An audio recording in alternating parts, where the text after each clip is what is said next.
Magandang araw mga bata! Handa na ba kayong matuto para sa ating panibagong aralin? Ika-4 na markahan, ika-7 linggo, araw ng Lunes. Ngayon, ang pag-aaralan natin ay tungkol sa mga bilang na susunod, pagkatapos, o number that comes after sa wikang Ingles. Ating simulan ang ating aralin sa isang masayang awitin. Halina't sabayan natin! Isa, dalawa, tatlo, una-unahan tayo. 4, 5, 6, sa balong malalim. 7, 8, 9, lakad parang langgam. Pagdating ng 10, ang lahat ay umupo.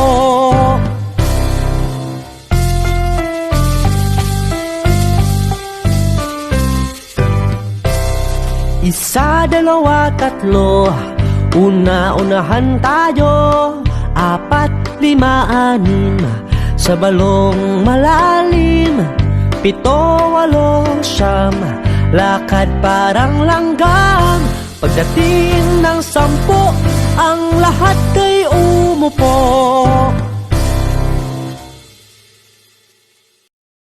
Ngayon naman mga bata, muli nating sabayan ang pagbilang. 1, 2, 3, 4, 5, 6, 7, 8, 9, 10, 10. Magaling mga bata! Ngayon naman, tingnan mabuti ang bawat bilang. Ito ay ang bilang 2. Ang susunod na bilang sa bilang 2 ay ang bilang 3. Ito ay ang bilang 5. Ang susunod na bilang sa bilang 5 ay ang bilang 6.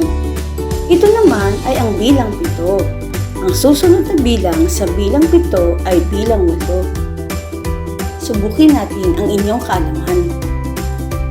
Anong bilang ang susunod sa bilang na 4? 6 at 9. Ang susunod na bilang sa bilang 4 ay ang bilang 5. Ang susunod na bilang sa bilang 6 ay ang bilang 7. Ang susunod na bilang sa bilang 9 ay ang bilang 10. Mahusay mga bata! Naunawaan ba ninyo ang ating aralin ngayon tungkol sa mga bilang na susunod, pagkatapos, o number that comes after? Ngayon naman, dumako tayo sa mga gawain na matatagpuan sa inyong module. Kaya ihanda na ang inyong module, sagutang papel at lapis. Subukin naman natin mga bata ang inyong kaalaman. Para sa inyong mga gawain sa module 7, pahina 1 sa subukin, narito ang unang panuto. Isulat sa guhit ang nawawalang bilang. Gawin sa kalakip na sagutang papel. Tingnan ang nasa larawan. Guhit, bilang 2, bilang 3. Anong bilang ang nawawala? Bilang 4, guhit, bilang 6. Anong bilang ang nawawala? Bilang 8, bilang 9, guhit, anong bilang ang nawawala? Para naman sa ikalawang panuto sa subukin, ayusin ang mga bilang ayon sa sumusunod. Gawin sa kalakip ng sagutang papel. Letter A, pinakakaunti hanggang pinakamarami. Bilang 7, bilang 5, bilang 2. Ayusin ito sa pagkakasunod-sunod. Sa letter B, pinakamarami hanggang pinakakaunti. Bilang 4, bilang 9, bilang 6. Ayusin ang pagkakasunod-sunod. Para madagdagan pa ang inyong kaalaman mga bata, sagutin ang isa pa ninyong pagsusulit. Tingnan ang mga larawan. Para sa gawaing tuklasin, narito ang panuto. Pagtambalin ang tuta at bola ayon sa bilang na magkasunod. Gawin sa kalakip na sagutang papel. Hanay ng tuta, bilang 9, bilang 4, bilang 2. Hanay ng bola, bilang 3, bilang 10, at bilang 5. At ngayon naman, para sa ating gawaing suriin na narito ang panuto. Tingnan ang mga sumusunod na bilang. Ang bilang na naguhitan ay ang bilang na kasunod ng nasa unahan. Bilang 7, ang may guhit ay bilang 8. Bilang 4, ang may guhit ay bilang 5. Bilang 2, ang may guhit ay bilang 3. Bilang 3, ang may guhit ay bilang 4. Bilang 8, ang may guhit ay bilang 9. Ibig sabihin mga bata, ang bilang 8 ang nasa unahan ay 7. Ang bilang 5 ang nasa unahan ay bilang 4. Ang bilang 3 ang nasa unahan ay bilang 2.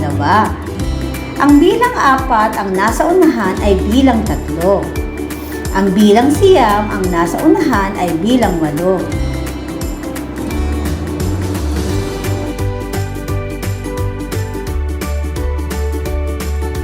Dapat tandaan mga bata, ang mga bilang ay mahalaga at nagagamit sa iba't ibang gawain. Dapat din tandaan kung anong bilang ang susunod.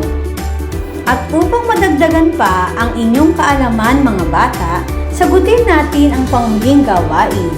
Isagawa at narito ang panuto. Gupitin at idikit ang mangga na kasunod ng bilang na nasa basket. Gawin sa kalakip na sagutang papel.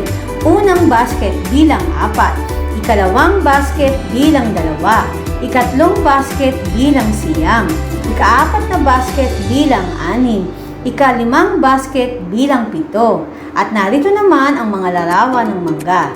Unang mangga bilang 8, ikalawang mangga bilang 5, ikatatlong mangga bilang 3, ikaapat na mangga bilang 10, ikalimang mangga bilang 7. Laging tandaan na sa paggamit ng gunting ay kailangan ang gabay ng inyong mga magulang. Mahusay mga bata! Marami ba kayong natutunan sa bago nating aralin mga bata? Magaling! Nawa, kayo ay nag-enjoy sa araw na ito. Maraming salamat! Paalam!